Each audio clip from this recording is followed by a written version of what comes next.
Hello, everybody. Welcome to the FaRoFeb wrap-up live show. I'm Becca. As you know, we have Ashley, who you also probably know, and we also have Harriet, who has created this entire event. And I'm going to pass you over to Harriet now to introduce what we're going to be doing here today. Yeah. So hi, I'm Harriet Moore. I wrote under the pen name H.L. Moore, and I write fantasy romance, shockingly.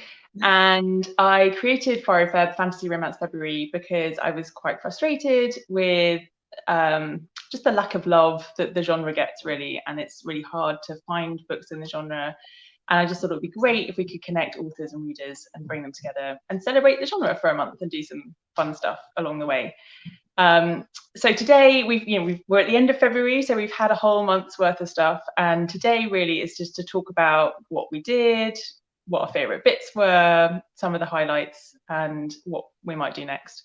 So I thought it'd be great because Becca and Ashley both did awesome interviews as part of FaRoFeb. Really happy to have you guys involved, and so yeah, thought we could have a little chat. Might be nice. Happy to be involved. Yeah, anything fantasy romance, I am down for. So what have your favourite bits been of FaRoFeb? Oh, I do really like the story that's being posted. I think was it part 6 that was posted today? I haven't read that one yet. Part 7. So we did 2. We did one in week 2 and then another one this week. They're both on the highlights of our Instagram. I'm like halfway through the one for this week, I think, so I need to go back and catch up on the ones I've missed, but I think that was a really cool idea to have like different authors come in and write the sections for that. And I've also really enjoyed like the author stuff, like how many authors have just generally gotten involved has been really cool, and I've got tons of recommendations from that as well. Yeah, I'm going to say all the like author takeovers and stuff, like when they're on Instagram and just generally interviews, like that sounds very biased considering I did one, but just I love hearing authors talk about their own books because it's just immediately going to sell me on it. So I just love stuff like that and hearing them just talk about what they're passionate about. And obviously with fantasy, it's not that big of a thing here in the UK, and you know, it's just any content basically, because I've only just recently got into it, so I'm still a newbie to it, it feels. So anytime there's like people actually talking about it, I'm like, yes, please. We have a lovely comment from Bailey here who would like to thank you, Harriet, for all of the work that you put into the event. Oh, that's very nice, and thank you, because Bella, I still don't know how to say her name, but Bella has been one of our most brilliant supporters. And she's also an author, and so you know, thank you for being so involved. It's been great to get to know her as well along the way, and I think that's something else that's been really fun. It's just getting to know a lot of people who are, you know, a lot of people have said it's just so great that something's happening, you know, that anything is happening to highlight the genre, and people not really realizing, oh, thank you, people not realizing it's a thing, you know. And I think that happens a lot. Somebody might read Sarah J. Maas, or they might read A Discovery of Witches, or Outlander, or you know, something along those lines, and not really realize that it's a genre, and they might really enjoy it but not really know where to go next. So I think a lot of people have just had that similar experience. Yeah, I find it quite harmful to the genre as well, because you get a lot of people that way that are looking for fantasy, just like normal fantasy, and don't like it because it's so romance focused, which, I mean, I feel like that is a fair criticism if that's not what you were looking for, but it turns into this thing where like people talk down about fantasy romance and that it's not like an equal form of fantasy because it's romance based, and it's like, no, it's just a hybrid genre, like it's fine. Like if you want the romance, it's there. If not, then you shouldn't be reading those books. But then that is on the publishers and bookstores and everything. It's just a whole mess. It's such a mess. I was just looking because we did a poll asking people, do you wish publishers publish more fantasy romance books? And 97% of people said yes, which probably isn't that surprising given that the audience of people that love fantasy romance. But I think the more interesting one was, do you find it easy to discover new fantasy romance books? And 64% of people said no. And, you know, bearing in mind this is an audience of people who like the genre, who are looking for the genre, even they find it difficult. So I completely agree. I think in the US it's bad enough. I think it's even worse in the UK in terms of just hard to discover. Yeah. Oh, sorry, Ash, go ahead. I was going to say there's this whole thing where before I was trying to look on Goodreads and stuff because that seemed to be at least a little bit related. If you go on Amazon, you've got no chance. But yeah, I've been working with Amazon, like trying to do it through Amazon, and it's difficult. It's difficult. So then it's just like I am basing all recommendations and finding them through FaRoFeb, basically. So, and like any other time that anybody mentions them, I just kind of swoop them up like, yep, that's something more, thank you. Because where else am I going to find it? Well, yeah, and so really at the beginning of the event, I went on to Amazon and I was like, maybe I just am not looking well enough. Maybe I'm just kind of, you know, I just haven't put enough effort into trying to find other fantasy romance books. And there are two ways you can do it. So you can either go to like fantasy romantic or romance fantasy. And either way that you go, in that, you know, how they categorize the books, either way that you go, it's just, you just end up with this massive mismatch of like lots of different things. I've noticed you get like things like The Hunger Games and Divergent will be in there as well, and it's like, no, that is fantasy with a little bit of romance. It's not fantasy romance. So when I've been doing it, because I think Waterstones, there is a way to get to a fantasy romance subgenre if you find a fantasy romance book and search that and then click on the genre at the top. But you're getting like, it's all stuff like Divergent is in there, which young adult fantasy does tend to have romance as a core element, but I wouldn't say the majority of it is fantasy romance. So then it gets even more confusing because you have to remove all of the ones that like, you know, aren't what you're looking for. But then there's things like Amanda recommended me the Chronicles of Ixia, is it called, by Maria V. Schneider, which I have, and I thought that was just standard young adult fantasy, but apparently it's more like fantasy romance, which I never would have guessed. I didn't know that Discovery Witches would have been classed as one until I started talking about fantasy romance on my channel, and everybody started recommending I read a Discovery Witches. I thought that was like historical paranormal. Yeah. I didn't know that it was romance based until it's been recommended to me loads of times on my channel because I read fantasy romance. Yeah, and and actually that's one of the books that really got me into the genre. So I read, you know, The Hunger Games and Divergent and loved, you know, the YA kind of end of the spectrum. And then I read A Discovery of Witches and just loved it. And I was like, yeah, I want to read more of this kind of thing. And I think the other thing is like Discovery of Witches is kind of paranormal, but it doesn't really fit into that normal paranormal romance kind of bucket. So it's also, you know, I think there's a whole categorization problem, and it's and for me, I would say that the fantasy romance is this big umbrella term, and then I think there should be sub-genres within it. So maybe paranormal romance, epic fantasy romance. You know, and I put a section on the website to say, you know, this is how I think it should be broken down, just to give people an idea about when they're searching for books. Okay, what am I getting myself in for? Rather than having to do all of this crazy reading back covers, reading reviews, trying to work out what the content's like.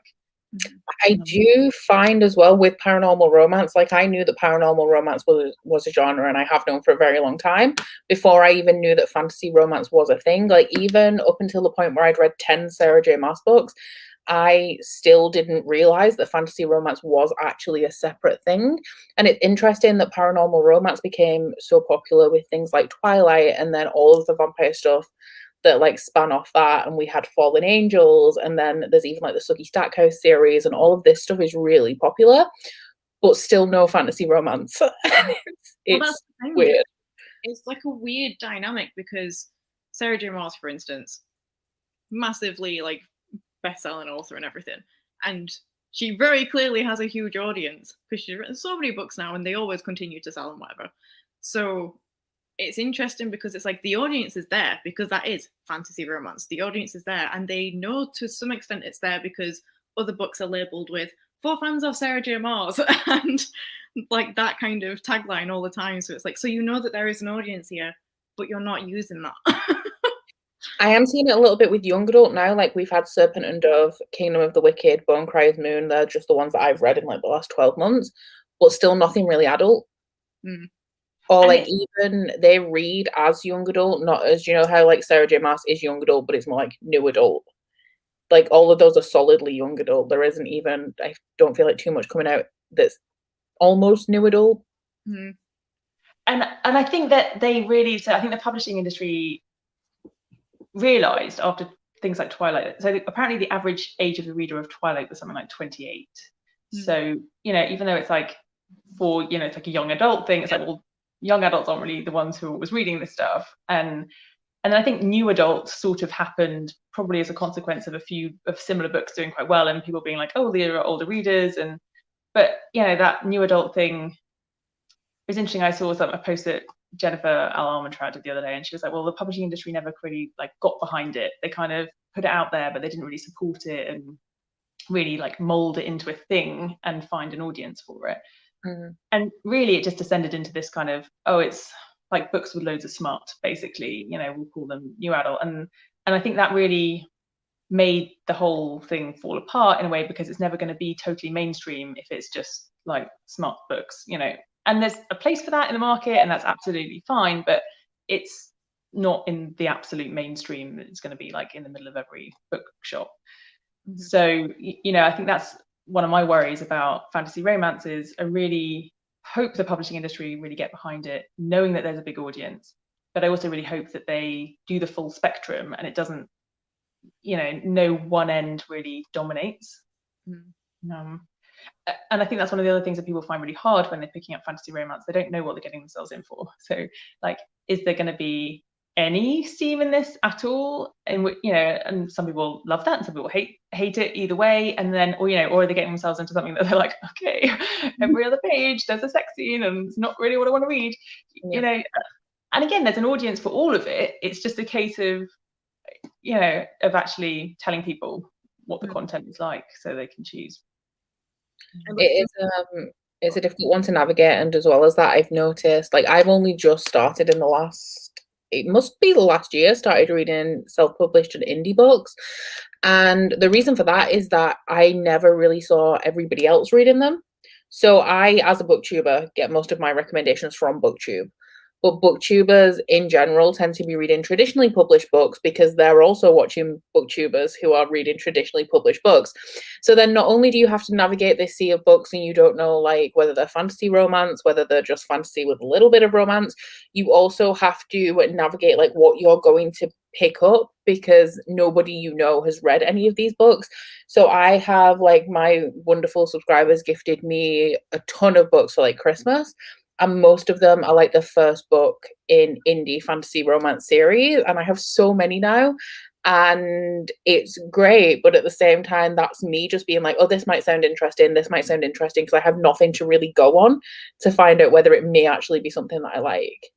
And I think that's a big thing around, I think that's a big thing for indies anyway. You know, it's hard for an indie author because also, you know, how do those booktubers get their hands on books in the first place? A lot of the time it's through things like NetGalley, or you know, publishers are gifting books to influencers in with the hopes that they're going to talk about them.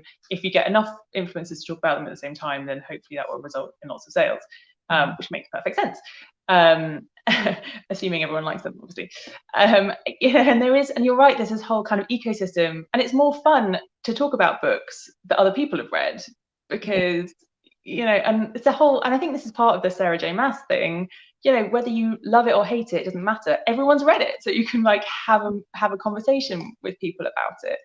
And you know, I think, and that's part of the fun of BookTube. And I, you know, so I wonder, is there a way to get more indies involved, you know, into the hands of booktubers, more booktubers, so that there's more of a conversation and support for, you know, for independent authors? I kind of think with the booktube thing, you have to find the booktubers that read fantasy romance, know it's a thing, and actually actively read it. Because an example is, I generally don't accept review requests at the minute because I don't have time to read anything unless it's indie fantasy romance. And then I will take it pretty much no matter what it is, as long as it's indie fantasy romance.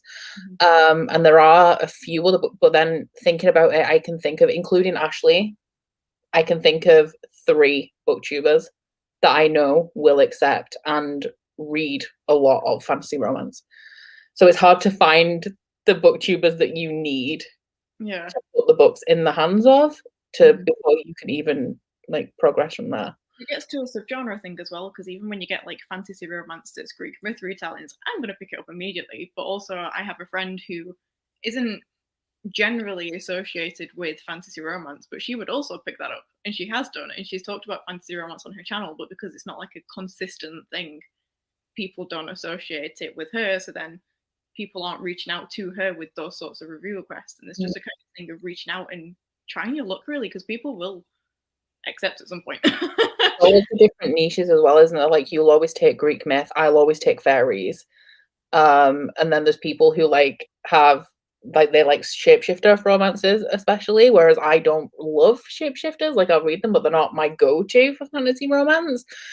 So it's difficult, and then without industry support from publishers, it makes it even harder, because there's no like existing kind of infrastructure or anything to kind of base what you're doing on, because everything is just so kind of all over the place and also new. Yeah, and I find, honestly, that's something that I struggle with as an author, because I feel like there's certain subsections that have got quite a lot of traction. So things like Hades and Persephone, Scarlett St. Clair and Eliza Reign, you know, who were involved in FaRoFeb, both do great versions of a Hades and Persephone story. And I think people can kind of latch on to that. You know, the Four Horsemen's another one that's done quite well, and people can kind of understand Greek mythology, you know. And I think I struggle a bit with the fact that I write something that's completely different. It's like a completely different world. It's a completely different setup. It's a completely different magic system. And so it's really difficult to then say it's like this, because I'm like, don't think it is. Yeah, it's like, I don't know. And then you tell someone it's like something, and then they're like, oh, it's not really like that. And you're like, oh yeah, it's not really. I was just trying to find anything. I remember the synopsis. I think like my interest was piqued with yours because the synopsis reminded me of what I would call political fantasy, where it's like there's a shift in world dynamics of like leadership and stuff, and like power arguments, basically. With also romance thrown in, so that's what drew me to it, because I love political fantasy things. So I was just like, Good to know. Maybe I should amp that up on the description. But yeah, no, it is. It's got a lot going on. One of which is that kind of political backdrop, which I like reading about, and I think things like Game of Thrones have done. So I think there's an element I can say, well, it's got a bit of that, but it's not really like that. You know, it's just. Anyway, what else have you guys been reading as part of FaRoFeb? What have I read? I read 4 polar bear shapeshifter romances for a little project that I did. That was a wild time. I don't think I've ever read a polar bear shifter romance. There was a readathon going on called Polathon that was hosted by one of my friends, so I wanted to participate to support her. But I was also doing FaRoFeb, and polar fantasy tends to be more like children's books, which I don't read a lot of them. I just read the occasional few. So I just on a whim typed in Amazon polar fantasy romance, and there is a very small niche there's actually quite a few books. There's at least 20 books that are polar bear shapeshifter romances. So I read 4 of those. It was interesting, not my favorite niche, but yeah, I enjoyed my time. And then I also read A Promise of Fire, which I loved. Emperor of the Stars, which is the novella in the Bargainer series by Laura Thalassa, which I love the Bargainer series. And A Court of Silver Flames, of course, which is one of my favorite books of the year, because of course it is. So much more successful than I were. Yeah, but if I hadn't read those 4 polar bear shapeshifter romances, I would have only read 3. So I read a couple of Emma Hamm's books, which were Goblins of Gold and Heart of Fair, which I really enjoyed. And then actually yesterday, I was smiling when you mentioned Eliza Reign, because I read The Passion of Hades yesterday, which is the second Hades Trials. Like I said, I love a Greek myth retelling. Yeah, well, there's plenty of time. I feel like FaRoFeb's only the beginning. I almost feel like it, like, stock up your TBR for the rest of the year. I now have a full-on fantasy romance shelf on my shelves, so I'm just like, this is it. I have so much to go at now. Which is awesome. Actually, I'm stuttering. There's a question for me and you, Ashley, and it says, as a booktuber, do you think other booktubers are more hesitant to feature more smutty books on their channel, and do you ever feel hesitant too? Do you want to answer first? In terms of just generally, you are actually restricted by YouTube itself in some way, because there are guidelines to what you can and can't include in videos to be monetized and stuff like that. So I mean, one ongoing one ongoing like argument I've got going on with YouTube at the minute is it's not even related to anything remotely smutty or anything, but if I show a Greek classic in a video, it gets demonetized because there will be a naked lady on the front. But that doesn't happen when it comes to shirtless men on covers, and this is why I'm arguing with YouTube. But there are restrictions where it's like, if you have certain things in the thumbnails, if you have certain, like if you say certain things or words in the video, then you can't be monetized because that's not okay for adverts, which is understandable to some extent, but it is something to think about when you are uploading. But also I do think there is still very much a stigma about talking about sex at all. So that will put a lot of people off. We're British as well, and British people just don't really care. Like, we will just openly talk about sex, so it's not something that a lot of British people are concerned about. I'm generally like sex positive, and I don't mind, like, if you're clicking on my spoiler review of A Court of Silver Flames, there's explicit sexual content in it, so I am going to be talking about it. And it's something, I think the more that you do something, the more you're known for it, so people come to expect that from me, and they know that I just will talk about it. But then that obviously leads to people discovering your channel who don't want to hear about that, and then you get dislikes and stuff. I think that there will be people who are hesitant to talk about it. I mean, I did a reaction video to a video that I did when I started my channel, where I said I never wanted to read erotica. Because I didn't understand why anybody would, like, not why anybody would read it, but it just wasn't for me, like, explicit sexual content in books. And now I literally pretty much read so much fantasy romance. Like 60% of the books I read are fantasy romance. So I do think there is like a little bit of a taboo surrounding it, and like Ashley said, with the monetization, although I haven't been demonetized on anything yet. They're really like weird with under the radar. Judge it. Like, it's so weird with how they judge it. Because like one of our friends does the most explicit things on YouTube in terms of like funny vlogs, like reacting to stuff, and I don't think they've been demonetized for it. No, I don't think he has been demonetized for it. But I did like the polar bear one with like 4 shirtless guys in my thumbnail, and nothing. I also did the challenge where I read erotica while eating marshmallows, and I didn't get demonetized on that either. So it's really hit or miss. I simply haven't heard of that challenge. I invented it. It's a chubby bunny challenge, but then erotica. I called it chubby bunny. But it's also like, I don't even know what you would like.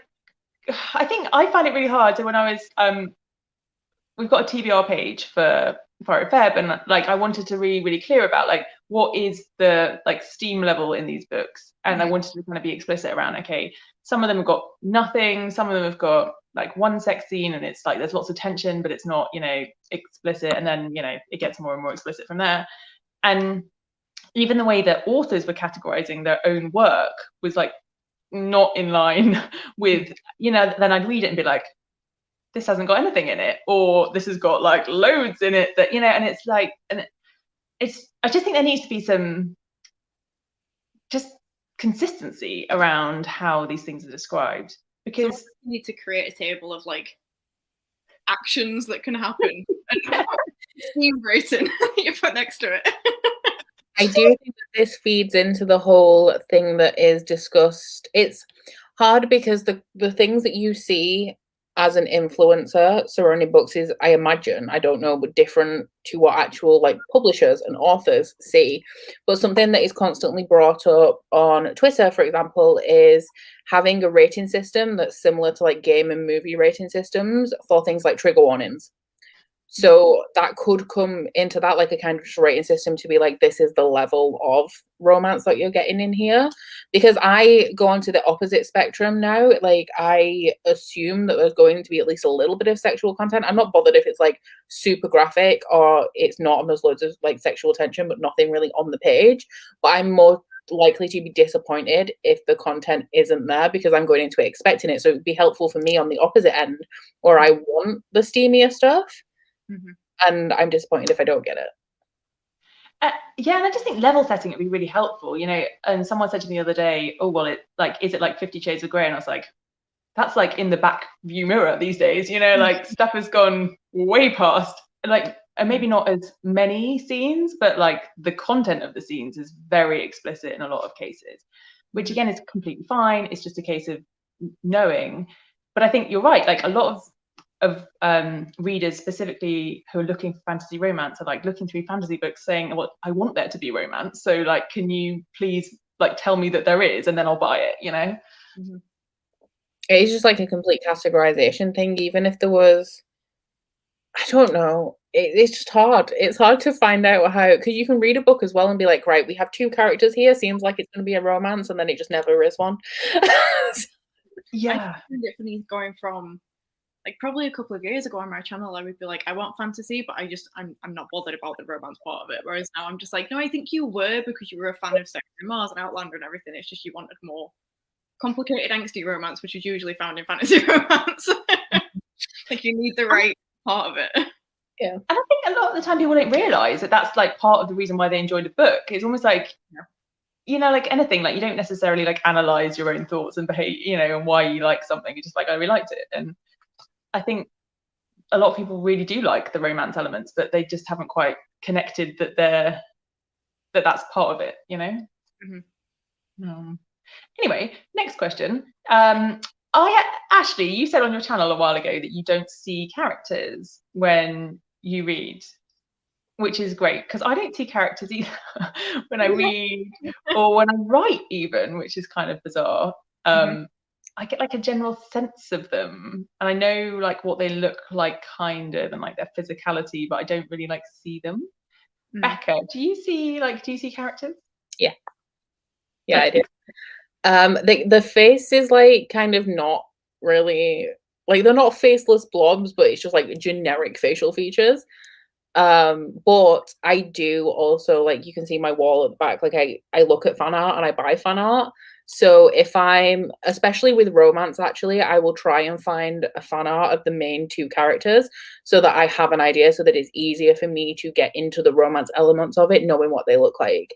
But then once I've seen the fan art, like, the story exists like as it's happening in my head, if that makes sense. It's because I've just spoken about this with Ashley just generally, because she doesn't see anything, and I just don't understand that concept of like, not just, I can't wrap my head around it. It's so hard to explain as well, because it's almost like you're trying to catch something that you can't grab hold of, because every time you try and focus on it, it's just like moves. It's like, no, come back.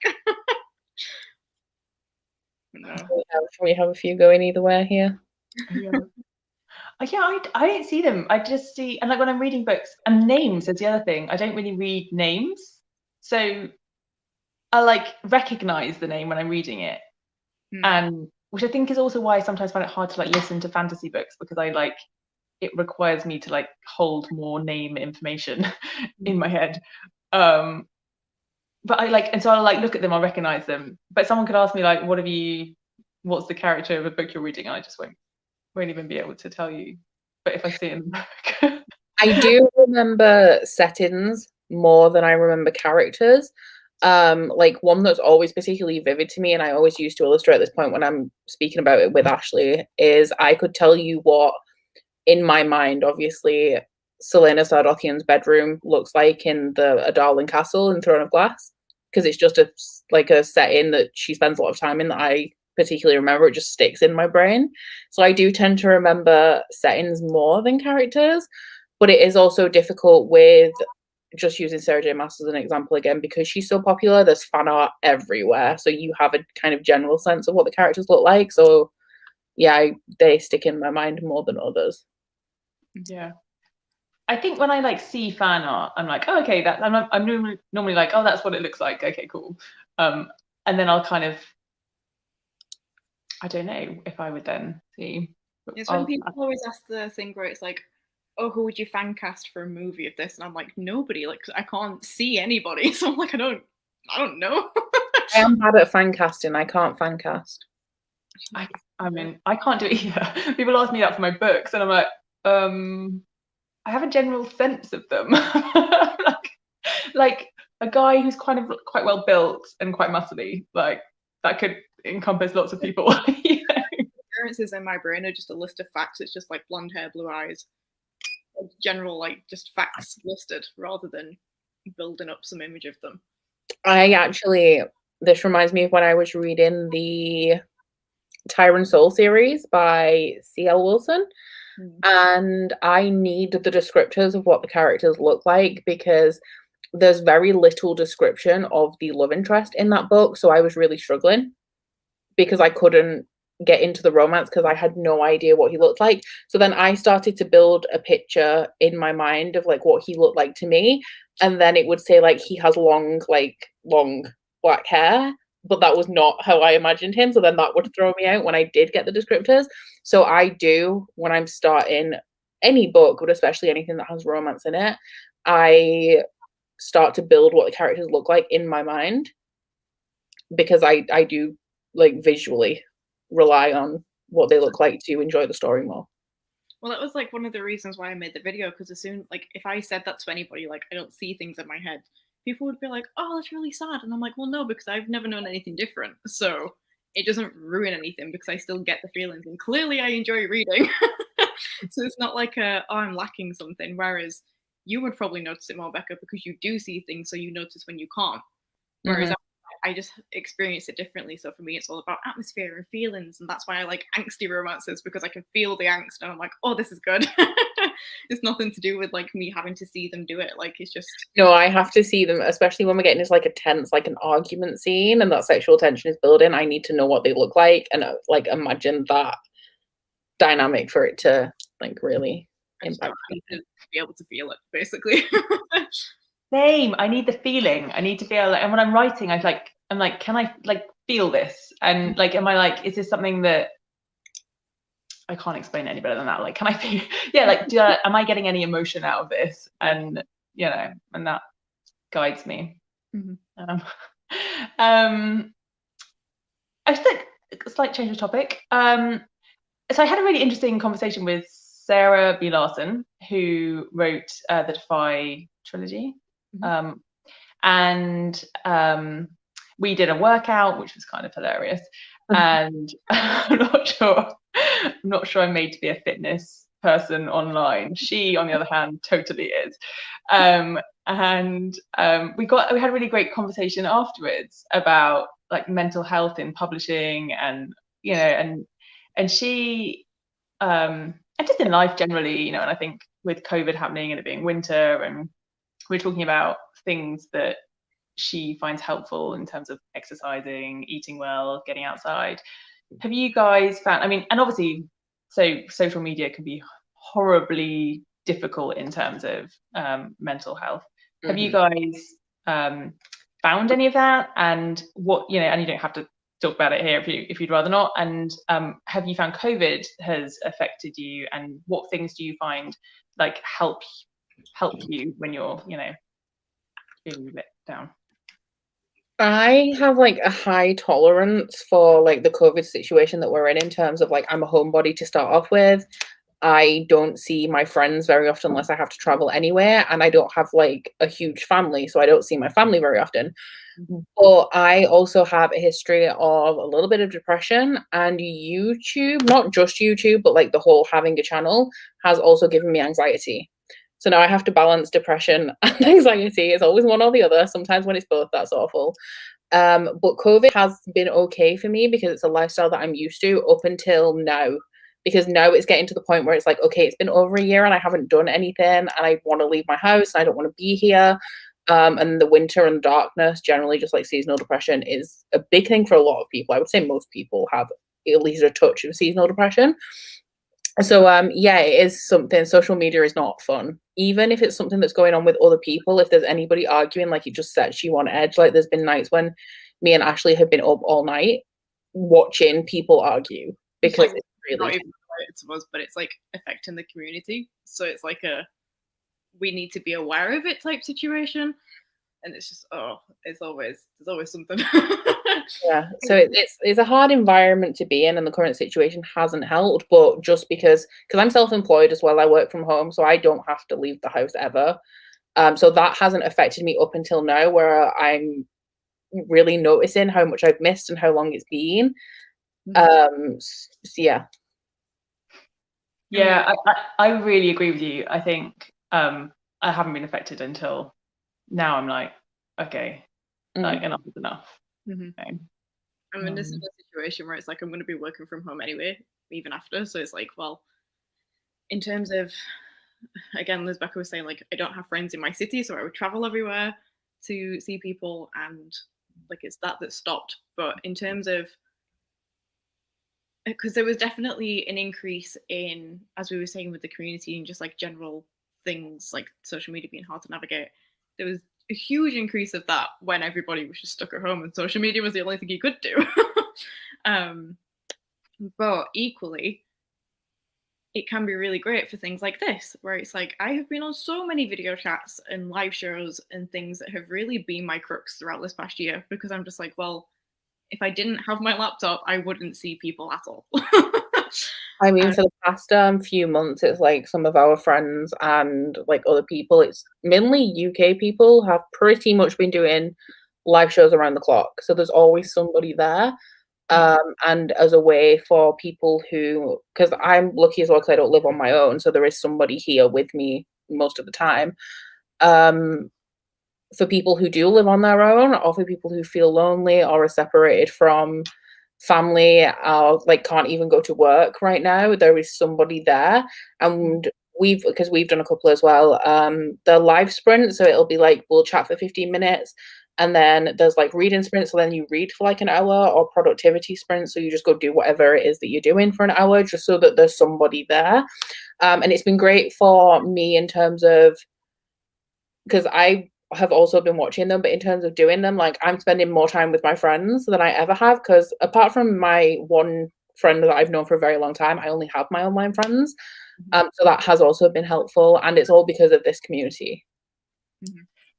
And I hadn't really come across reading sprints before I did FaRoFeb, and like we did a few reading sprints for Jen and Kerry have been hosting reading sprints every Tuesday for us, and it's been really fun. Just it does give you this amazing sense of community that, like, it seems weird that you just like go onto YouTube, but you're kind of all in it together, and like you can chat, and it's really great, I think. It's also good in terms of there's people who are at every single one that we do, so you get to know people more who maybe don't comment a lot but watch all of your videos and stuff, and has definitely like brought people together that way as well. And being able to talk, because I suck at responding to anything pretty much, but my comments are something that I've not been on top of for a very long time. So I appreciate being able to speak to people live, where I can like go through the comments and like actually talk to people, because that is pretty much the only way that I do now, because notifications are just overwhelming. And as I mentioned, with the anxiety that's related to having a platform, the notifications are the worst. Like I will see a message and just panic for no reason at all. It doesn't even make any sense. I can completely understand that, and I think a lot of people don't realize. I think people realize more maybe now than they did maybe even a year or two ago, but like the work and the pressure that goes along with having anything online, really. And I would say that about authors as well. I think a lot of people don't realize the anxiety that goes along with being an author, and especially, well, anyone actually, regardless of your success level. And people reaching out with negative reviews.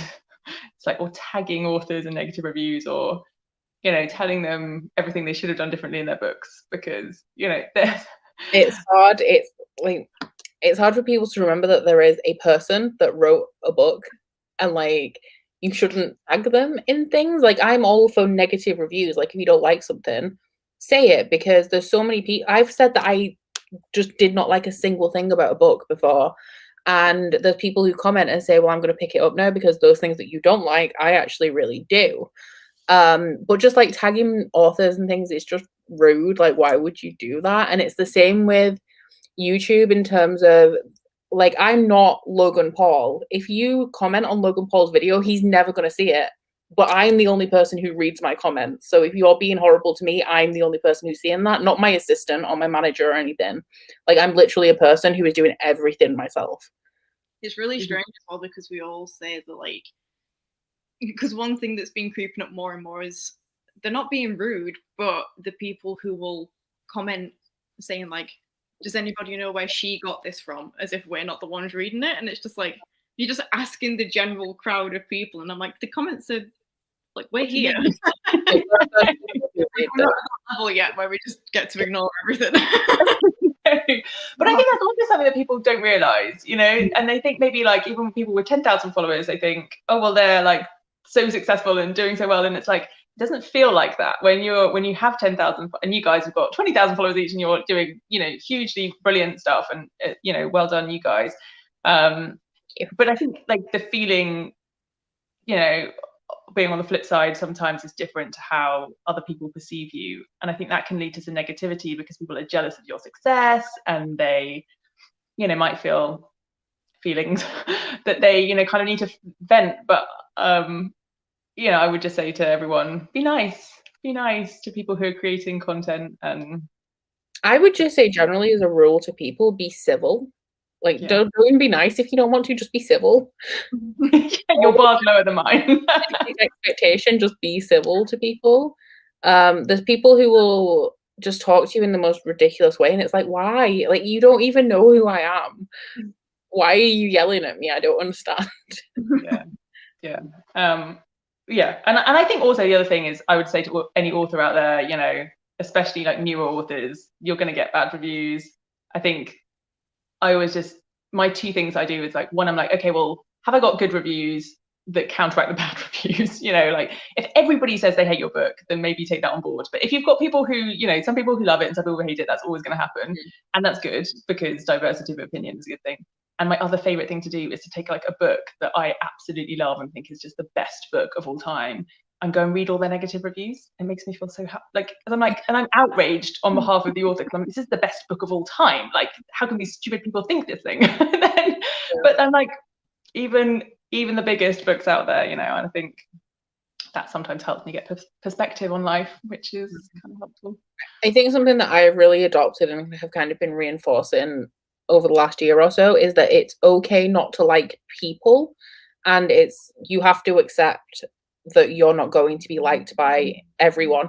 And it doesn't even have to be something you've done, like, somebody doesn't like me because I did a specific thing. It could just be like, our personalities don't mesh, and that's okay. Like, you don't have to like everyone, and you're not going to be liked by everyone. And I think if you, especially from a content creation perspective, if you just go into it knowing that not everyone's going to like you, then that's fine. Like, if you message somebody and they don't reply, you think that they don't like you, as long as they're not doing anything towards you because they don't like you, like, it's fine. They don't have to like you. And it's a lot easier to deal with stuff if you have that mentality as well. My thing is, in terms of content creation, like, not everybody, like, specifically for the people who are going to be more mean about it rather than just, like, general not that bothered, which I think is something I would reply to, like, if I was an author and reviews was this sort of thing, like somebody attacked me in a negative review. If it was like that situation, my mindset is always, well, that's their problem, not mine. I'm just like, it's them that are feeling disgruntled or whatever, and I'm just like, well, I did what I did, and that was fine, and that's just as valid. So yeah, I think the thing I definitely struggle with is, you know, someone even Stonehenge and negative reviews. I mean, who would give Stonehenge a negative review? I mean, I've seen a couple actually, and it's like, was unimpressive. You know what it was? Big stone. That's amazing. Yeah, and I think the thing for authors is like, it's something that you create, you know, like, it's you're like putting like a piece of your imagination out there into the world, and you can feel very personal. And I'm sure it's the same, for you guys. I think it's just that, like, you almost feel like someone is ripping you apart as a person, and and I think you're completely right. It's like separating that and saying it's not actually my problem. Like, this is and people do find a lot of value in negative reviews. There was a whole thing that happened a few months ago on Twitter where because I'm sure you've seen on BookTube, there's the best books and worst books of the year lists, and there were a few authors, it became like a big thing, but a few authors were commenting on somebody's Twitter post that they posted saying that they'd done their most disappointing books of the year video, saying that they were a terrible person, they were awful and horrible, and how could they do this? And as this was going on, I saw a comment that was actually really interesting, because I do see the value in negative reviews anyway, and I think that as a creator, like, if somebody posted the worst bookshoes of the year, I just wouldn't watch the video, to be fair, at the risk that I would be on it, and just avoid that. But somebody pointed out that YouTubers, as well as being book reviewers, were also entertainers, because we're entertaining people in a video format. And so while bloggers may not always do worst books, while bookstagrammers may not do it, they are videos that can easily become quite entertaining, because you can very easily do a rant review in a humorous way. And it's exposure, right? It's all that thing, like, there's no such thing as bad press. And Sarah Larson put on a meme, or like a picture on Instagram, which is like slating someone's book, and it's like, you're like the worst book I've ever heard of. He's like, but you have heard of me. So I think there's always upside. There's a very big booktuber now, actually, called Cindy. Her channel it's just with Cindy now, isn't it? Actually, she changed it. But she doesn't like Sarah J. Maas and does rant reviews, but she's just so entertaining. I don't even care that she's just trashing my favorite book. Like, I'm not bothered, because it's just the way that she does everything is hilarious, to be fair. But there is value in negative reviews, and they're like, with Cindy, it's like, doesn't matter how you feel about Sarah J. Maas, everybody who loves Sarah J. Maas still loves Cindy's videos. Yeah, because she's funny. Yeah, and you're right, it's entertainment. So to lighten the mood a little, we did some polls during FaRoFeb, and we asked people a number of different questions. So I'm going to see what your answers are to the questions and see if they are in line with the whatever answer. So, would you rather be a vampire or a werewolf? a vampire. Eternal life. Just vampire here. Also, some werewolf things, it's quite painful for like the transition, and you have to do it every month. So I literally just thought then of Kelsey Sutton's book, because Fortuna Sworn, which is another fantasy romance self-published author, for anybody who doesn't know. But the werewolf transition in that, I'm like, absolutely not. Thank you very much. I really watched Vampire Diaries, and it's very painful in that as well. So no werewolves for me. And Damon Salvatore is a vampire. Oh, there she is. Kelsey's in the comments. Oh yeah, there she is. You're just abstaining, Ashley. What did you say? Vampire. Okay, vampire. 61% of people said vampire, 39 wolf. So there we go. Would you rather have a magic wand or a broomstick? A wand. Oh. I'd like to be able to do magic without a wand. I'm not a fan of like wand magic. No, but then what are you gonna do with a broom? Fly. Yeah, you could fly with a wand. Couldn't play Quidditch though. Fine, I'll take a wand. You're peer pressured into a wand. 87% of people said wand, so that was a big one. Would you rather live in the spring court or the autumn court? Autumn. Spring? No. See. It's hard. Autumn for the environment, but not for the people there.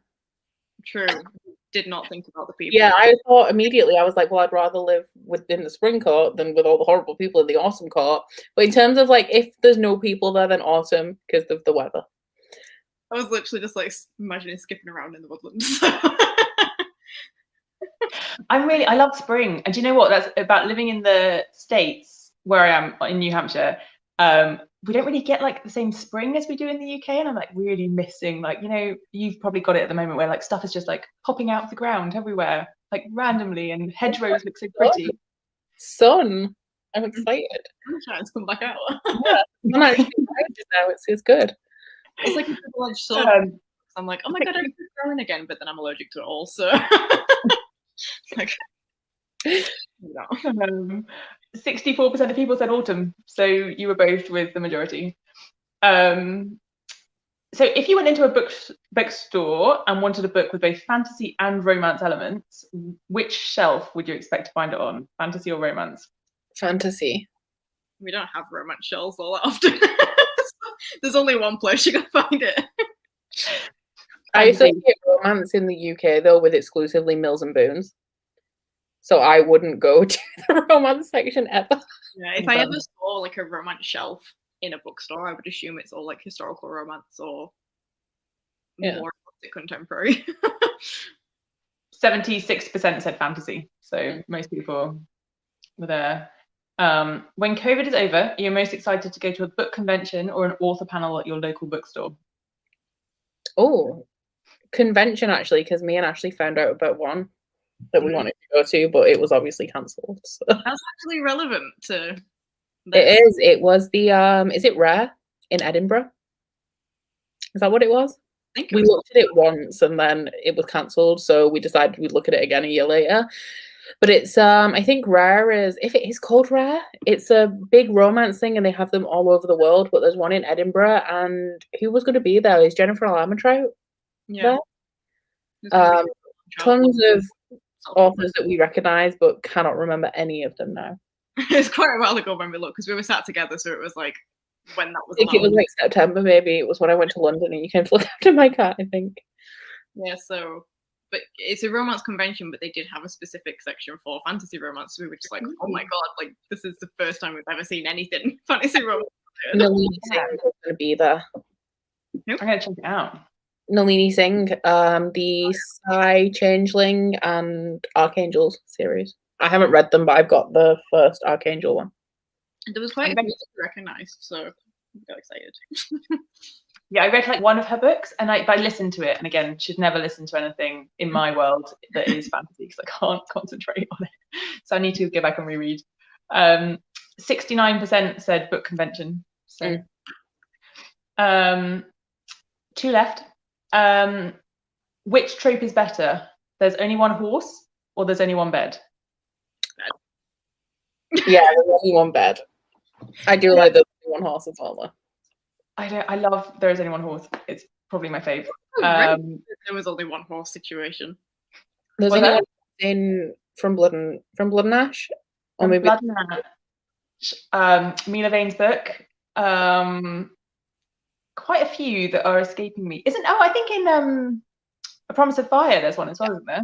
Yeah, there's only one horse in that as well. Well, I do have both From Blood and Ash and Promise of Fire, so I may change my mind when I get around to reading them. Everyone is like, so there's only one bed. But I do like actually in From Blood and Ash, because they really don't like it. Like, they argue a lot, and it's more interesting when they're on the horse and they can't get away from each other. It's always the scene where the guy, like, it's always the guy who's trying to be like preserving some type of thing. So he's always just like, I'll just sleep on this hard, desolate floor down here. And then they just come to the agreement that they can share the bed. I don't like it when there's only one bed, but they don't share the bed. I'm like, what? I get that you're being chivalrous, but what was the point in there only being one bed if you're not both going to sleep in it? Yeah. Massive waste of opportunity. The whole thing as well, where it's like they try and sleep as far away as possible, but then they wake up and like draped over each other. Your subconscious is telling you what's going to happen next. And which trope? 73% said bed. Although obviously both are great. And final question: which trope is better, fake relationship or forced proximity? Ooh, forced proximity. Yeah, I don't think I've read too many fake relationship ones, so I'd probably have to say the forced proximity. I don't think I've read fake relationship, but not necessarily in fantasy romance, just like normal romance and contemporary stories. I'm trying to think. There must be one. Oh, from Blood and Ash has a sort of. Yes, it does. Yeah, it does. It's a good one. 70. I agree. Forced proximity. 70% said forced proximity. So there we go. We're all with the majority. Yeah. Fantasy, because my favorite fantasy romance trope is like, well, hate to love or enemies to lovers, because they're not quite the same, but they're both really similar. So false proximity really fits into that. Like, they have to be around each other and they don't want to be. But yeah, the arguing in the angst. Like, I think I messaged Ashley, I don't know what I was reading, but I said I've read so much fantasy romance now that I consider the female, like the heroine of the novel, throwing a dagger at the love interest to be foreplay. Because romance, like, my favorite thing. I know. It's just like, if we haven't got a bit of that in there, then yeah, is it even a fantasy romance? But what's your like absolute favorite trope? So enemies to lovers, Becca, you just said. Is that Ashley same, or you're like an enemies to lovers? I'm trying to think of like what other tropes, because again, I'm still a newbie to fantasy romance specifically, so tropes that I'm a fan of don't usually come across in fantasy romance, at least not yet. Oh, my favorite trope it is my favorite trope in fantasy romance, but also just generally, is Deus Ex Machina or Here Comes the Cavalry. And that's what I was thinking, but I was like, I don't think I've read too much with that in yet. I love it in everything, like movies, TV, books. If that is in it, then I'm gonna cry. I don't love Star Wars, and it was in one of the Star Wars movies, so I just started crying because it was. No, it's the whole enemies to lovers thing. Like, it's specifically dialogue between two very stubborn people, and they're just not getting it, and it's just like really witty banter that I really love reading. Jessica likes European Sunshine. Leanne likes Forced Marriage, which is a good one. It's a good one. Outlander is a great one in that. Beauty and the Beast retellings. When it comes to marriages, I do like the whole like political marriage situation where they're set up and then they're just Bridge Kingdom. That's what I was thinking of. I haven't read it yet, but that's one that I'm just like, oh. I think it's Radiance that as well by Grace Raven. I haven't read it yet, but oh yes, no, it is. Yeah. Yeah. I also feel like there's just like so much room for like all the tropes. I feel like I haven't read all of like you were saying, Ashley, like I'm sure they're out there, but I just haven't read all of the tropes in like romance tropes in fantasy romance yet. Found family, what Casper says, found family, I adore so much. So much. I know that is, I think, yeah, it's a good one. So I guess we're coming like close to the end. What would you guys like to see? Like any other things you'd like to see happen next year in FaRoFeb that we maybe didn't do this year, or things that you would really love to see stay next year? Again, I like the interviews, so I don't know whether we think of getting more interviews or almost creating like virtual panels and getting a few authors on, like per live show. I don't know, that kind of thing. Trying to think, because I really like everything that's going on, but I'm trying to think of like other events and readathons I've done and like how the best elements of them can kind of come through. Maybe have like a week-long intense readathon. And get people to run it, like booktubers, bookstagrammers, or whatever, to actually host that for an intense, because it's a lot to put on an influencer to do it for a full month, but a week would be okay, just to get everybody like really focused for that short period of time. Cool. Month is a long time. Everybody's like panels. I don't know if it's like how it would be done, but almost like having a place for people to submit their own books for like the fantasy romance authors that are out there that weren't necessarily featured or whatever, who want to come forward and be like, I'm also a fantasy romance author. Yeah, that actually, I wanted to do that this year in terms of just adding more people to the website. Just ran out of time / Not to manage, there's a lot of people. But I think it would be really great. And then I was just thinking, like, keeping it up to date. That's the thing as well. It's like, where's the best place to do that to like keep it relevant and current? But yeah, I really wish that we could do more of that. Just like all fantasy, like go here and you'll find all of the fantasy romance authors in a way that you won't if you go and try and look for them in bookshops. Yeah, like a master list would be pretty good. Yeah.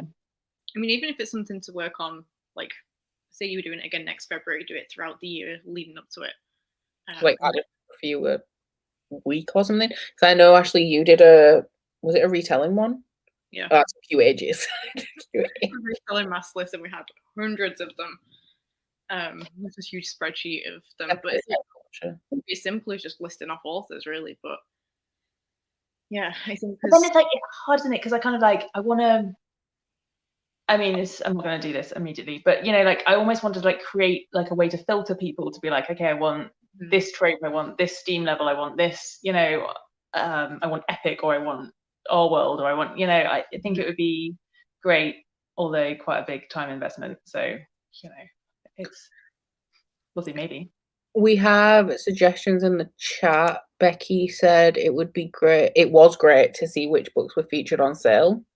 So that they could get them when they were on sale. And then I'd love to see author recommendations in the emails for their favorite books, so we can get a bigger cohort of books and authors. Yeah, which is cool. More book recommendations. So yeah, everyone just wants more books.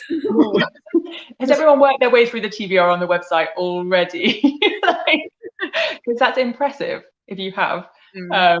If you don't know, there is a TBR on the website where we've listed out all of the authors that were involved in their current books and links where you can buy those. So if you haven't checked that out, that is also a good place to go. But yeah, I agree. Like more is more, as they say. Yeah, suggestion was could there be like a monthly email with recommendations and stuff? Like I don't even know how that stuff works. So it's my area of expertise. We do actually have a newsletter set up. So if anyone, and we're kind of thinking at the moment about what we're going to do between now and next year. And when I say we, I really mean me and my sister. So my sister Alice has been brilliant. Thank you, Alice, for all of your help. She has been doing a lot of the Instagram posting, which has been a massive help. And actually we're looking for, so it's quite a segue into, we're actually looking for volunteers if anyone wants to get involved next year. I know a few people have reached out to me already, so thank you. And we are we're launching a survey, both to get feedback on this year, ideas for next year, and also where you can register like your interest if you'd like to get involved next year. So the link is in the bio on our Instagram page. So if you go there, you can find it. So if anyone has any feedback, we'd really love to hear it. A couple more suggestions came in. At the beginning of the month, it'd be great to have a live show with authors talking for like 5 to 10 minutes each about their books. That would be quite cool, actually. So it could just be like a recommendations live show and just like 10 minutes, tell me what your book is about. And then move on to the next one.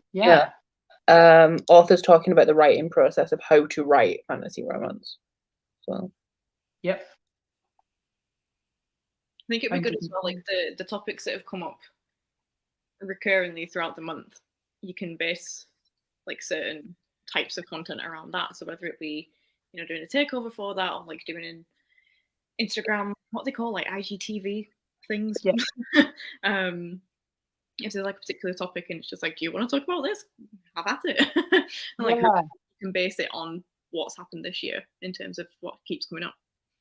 Yeah. It's a great idea. And other takeovers, I guess, as well, like from other like authors, and also maybe even like booktubers or other people who might want to say hi, share some thoughts.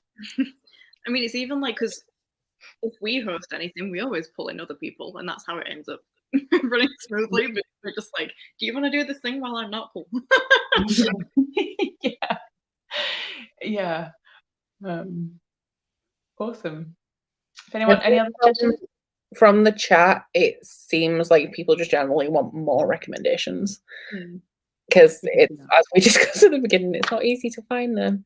I mean, people keep asking me for them, and I've just posted a video, but like I only do recommendations videos when I have 5 books that I would recommend, and I read a lot, but I don't read that much, you know, to be able to do them really regularly. So I do think, though, I have seen over the last, it's a year again, people are actually looking for fantasy romance now. So hopefully, in terms of like the influencer world, there will be more resources that way as well, like more people reading and doing recommendations videos and things surrounding that. So that seems to be going in a direction we like. In the most basic terms, if we've both done specific videos on fantasy romance and they've both gone down pretty well. Like, yes, there's I doing really well. Yeah, so that's awesome. Mm. And I feel like no one, you know, not no one else, but like it's not the most talked about topic. So I guess, you know, there's not always that many places for people to go to find out about. No, there's not. Always a chain reaction though, where it's like as soon as you start seeing booktubers or people on Bookstagram talking about one thing, then it just gradually gets picked up more and more, and then it's just like a thing where it keeps branching off. And this time next year, it might be all over Booktube. Who knows? It could be the main event. Let's fingers crossed. Can only hope. Yeah, we can only hope. Cool. I mean, any other last thoughts or anything you guys want to say before we I just want to say thank you for creating and hosting an amazing event, and also for asking us to be involved. Yeah. Thank you. Well, and thank you so much for being involved. You know, as I said, I really loved your interviews with Amanda and Emma, and you know, thanks for just being willing to get involved in our first year. So you did an incredible job as well. So because like we know social media management just hard. So. Yeah, I'm lucky. Like my background's in like project management, change management, setting stuff up. So at least like that bit was easy. It's like more just like getting everybody, you know, like to confirm stuff is always the hard. Like I find the bit that's like hard work, and but I've really enjoyed it. You know, it's been so great. I've really loved getting to know all the authors and getting to know all the Bookstagrammers and you guys, and you know everyone that's been involved. It's been great, and everyone's been so positive, and you know it's been so much fun. And thank you, you know, everyone that's tuning in now. Thank you to everyone that's following us on our social media platforms, and you know, you guys have all made it what it is. So thank you to everyone, really. So is that any final words? You good? I would just say the survey again. So, you know, if you're not following us on social media, so check out our, no, not YouTube. That's where we are right now. Check out our Facebook page and our Instagram account, which is @FaRoFeb. And yeah, it'd be great if you could do the survey and tell us what you thought, if you've got any ideas. TBR. And the TBR. Yeah, there's a lot of people who've actually said that that's really helpful with the steam levels and things as well on there. Good. Yeah, good. So that has been the FaRoFeb wrap-up event. Thank you guys for watching. Thank you, Harriet, for hosting. Thank you, Ashley, for being here and helping me. Thank you for existing.